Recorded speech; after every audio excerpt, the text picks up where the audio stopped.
provides victory over sin and temptation. Notice what he says here. How can a young man keep his way pure? How to do it? And here's the question, and it really is a question. In other words, what he's saying, I can't do it. I can't walk, Pastor Carter, godly, even though I want to. I can't do it in my own strength.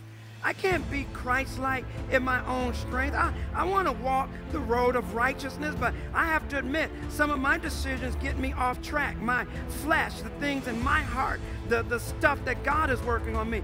If I'm like verse 9, how can a young man keep his way pure? My answer to that would be, I don't know. I can't do it. You can't be Christ-like when in your own strength, when somebody goes off on you and the temptation is you want to go back off on them, when somebody has done you wrong, the temptation is you want to do them wrong. How can we be Christ-like? How can a man keep his way pure? And he comes back and answers, by keeping it according to the word.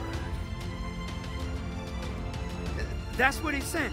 And it's kind of like he throws his hand up and says, how can you do it? And the response is, I don't know. And he comes back and answers that by keeping it according to his word.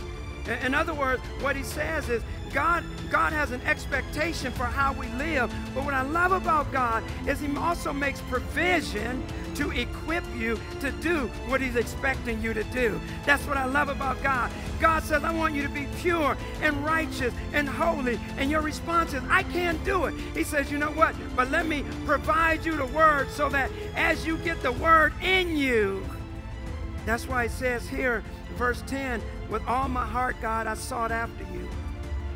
And this is what he says. He says, God, don't let me wander.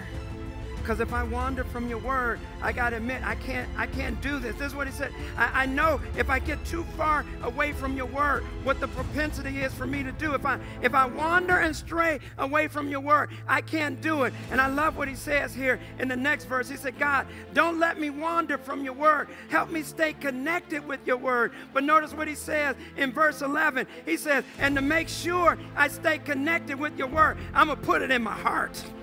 Because I know if it's in my heart, I always got it with me. I know if it's in my heart, whenever I need it, it's always there. I know when it's in my heart, watch this, by second nature, I respond based on what's already in there. He says, I've hid your word in my heart. Why? That I might not sin against thee.